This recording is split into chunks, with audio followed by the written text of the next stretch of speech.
Bismillahirrahmanirrahim. Assalamualaikum warahmatullahi wabarakatuh. Puji syukur kita panjatkan atas kehadirat Allah Subhanahu wa taala karena berkat rahmat dan hidayatnya kita masih diberi kesehatan di tengah-tengah pandemi virus corona ini. Salam serta salawat tak lupa kita kirimkan kepada junjungan kita Nabi Allah Muhammad sallallahu alaihi wasallam, seorang patron gerakan sejati yang menghancurkan tembok-tembok kejahiliaan dan membangun tembok-tembok keislaman. Jadi kami dari kelompok 6 akan mempresentasikan materi kami yang berjudul kompetensi inti dan strategi bersaing dalam kewirausahaan. Nanti ada 3 pemateri. Yang pertama saya sendiri, Sadrawawan, kemudian teman saya Nur Ummu dengan materi kedua, kemudian yang satu lagi dengan materi ketiga Nur Hikmah Jamal. Jadi kita langsung saja ke materi pertama. Jadi materi pertama, kompetensi inti kewirausahaan. Kompetensi inti adalah kemampuan kepemimpinan dalam serangkaian produk atau jasa. Jadi yang dimaksud kompetensi di sini yaitu kompetensi intinya dalam kewirausahaan. Kemudian kompetensi adalah sekumpulan keterampilan dan teknologi yang dimiliki perusahaan untuk dapat bersaing. Jadi setiap perusahaan harus mempunyai kompetensi masing-masing karena melalui kompetensi inilah melalui kompetensi ini banyak terlahir keterampilan dan keterampilan yang lain.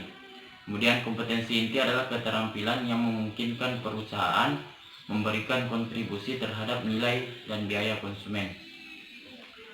Lanjut, faktor-faktor yang mempengaruhi kemajuan perusahaan. Yang pertama itu perusahaan harus memiliki keunggulan yang unik.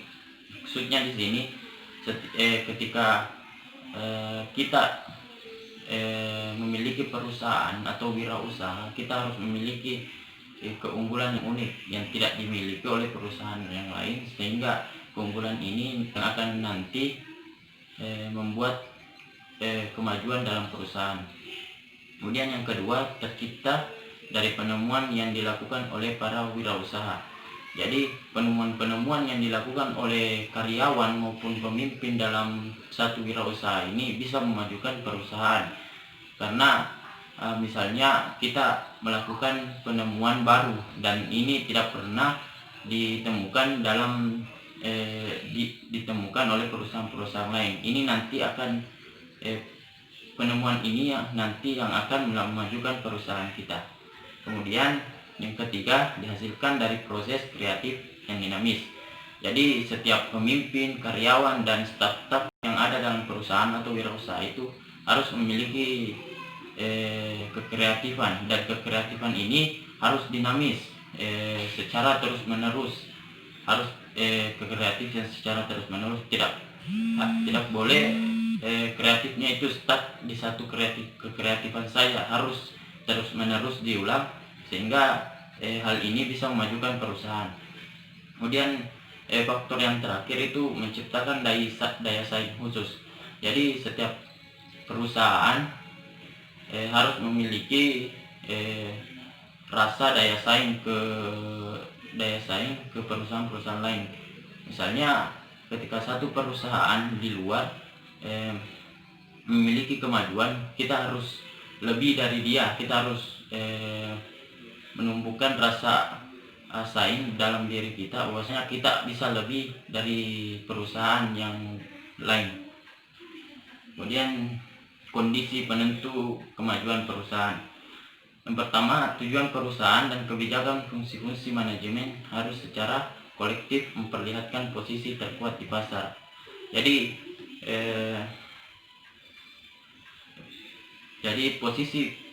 kemudian tujuan dan kebijakan ditumbuhkan berdasarkan kekuatan perusahaan serta diperbarui terus sesuai dengan perubahan peluang ancaman lingkungan eksternal.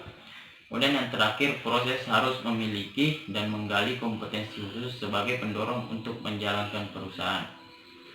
Jadi itu materi pertama. dari saya Sadrawan dan akan dilanjutkan oleh pemateri kedua Nur Ummu. Terima kasih. Baik, bismillahirrahmanirrahim.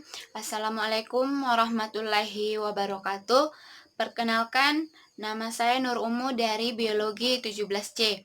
Baik, jadi di sini saya akan melanjutkan materi yang telah dibacakan atau disampaikan oleh saudara Sadrawawan, di mana yang menjadi pembahasan kelompok kami pada kesempatan kali ini yaitu mengenai kompetensi inti dan strategi bersaing dalam kewirausahaan.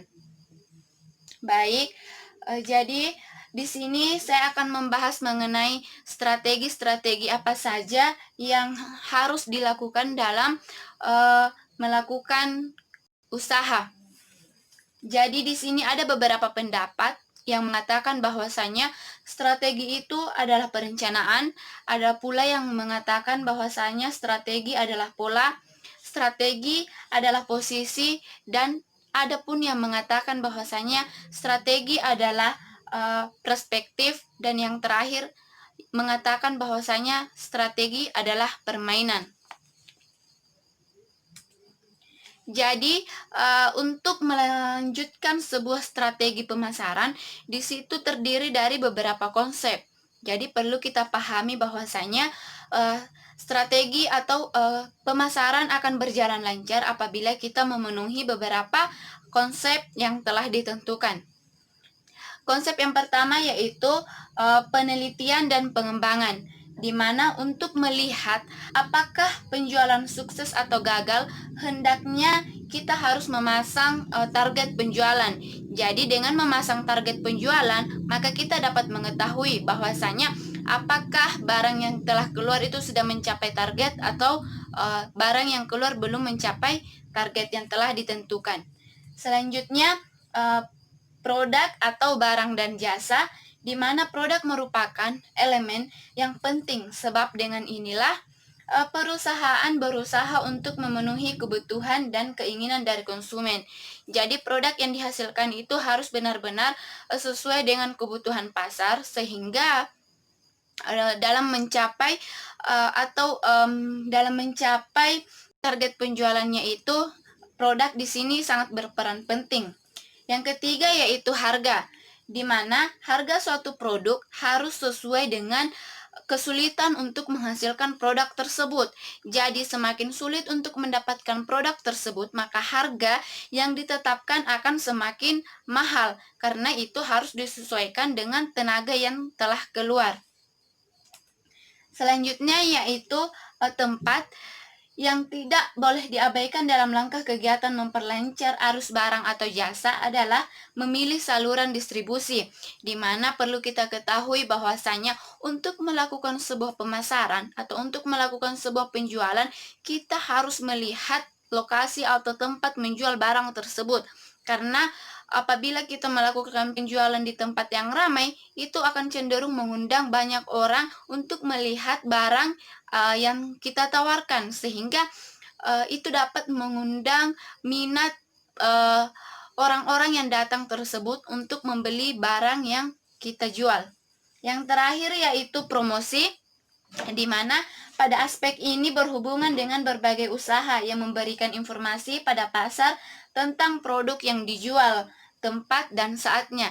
Jadi konsep yang tidak dapat kita abaikan di sini yaitu adalah promosi, di mana promosi di sini sangat penting, karena dengan melakukan promosi maka orang akan mengetahui tentang produk apa saja yang sedang kita jual dan di mana tempat, lokasi, serta saat-saat atau waktu penjualannya.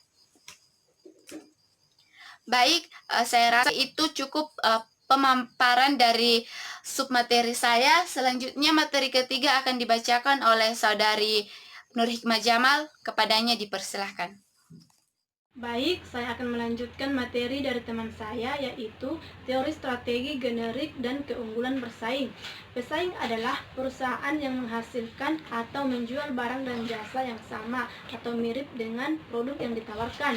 Dengan demikian, dalam menjalankan strategi perusahaan yang kompetitif, seorang pengusaha diharapkan untuk terus-menerus mengetahui dan memantau setiap gerak-gerik pesaing, selanjutnya yaitu beberapa aspek inti dari teori Porter yang dimana yaitu pertama, persaingan merupakan inti keberhasilan dan kegagalan. Yang kedua, keunggulan bersaing berkembang dari nilai yang mampu diciptakan oleh perusahaan bagi langganan atau pembeli. Yang ketiga, ada dua jenis dasar keunggulan bersaing yaitu biaya rendah dan diferensiasi. Yang keempat yaitu kedua jenis dasar keunggulan bersaing di atas menghasilkan 3 strategi generik. Kemudian selanjutnya itu beberapa strategi yang dijalankan pesaing, yaitu yang pertama strategi menyerang pesaing yang lemah, yang kedua persaingan langsung menyerang lawan yang kuat, yang ketiga strategi gerilya, yang keempat strategi bertahan. Baik, selanjutnya yaitu faktor-faktor penting kunci keberhasilan persaingan, di mana yang pertama yaitu karakteristik industri. Ada persyaratan umum tertentu untuk dapat meraih sukses pada masing-masing industri. Yang kedua yaitu strategi persaingan. Pilihan strategi yang ditetapkan perusahaan akan menentukan faktor-faktor kesuksesan yang harus terus-menerus dimonitor dan mendapat perhatian yang serius. Yang ketiga, persoalan spesifik. Setiap industri atau bidang usaha mempunyai persoalan-persoalan spesifik dengan pihak-pihak tertentu, seperti terhadap konsumen, supplier, kreditur, atau pemegang saham.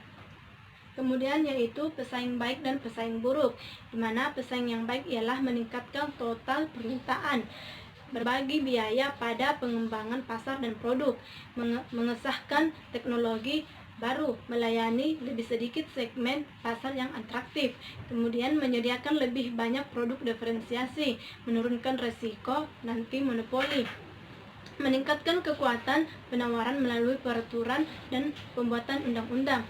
Selanjutnya yaitu pesaing yang buruk, di mana pesaing yang buruk ialah selalu berupaya untuk berbagi dibandingkan dengan membentuk pasar baru, mengambil risiko yang besar dan menciptakan gangguan. Baik, mungkin sampai di sini pemaparan materi dari kelompok kami. Saya akhiri dengan ucapan billahi fisabilil haq fastabihul khairat. Assalamualaikum warahmatullahi wabarakatuh.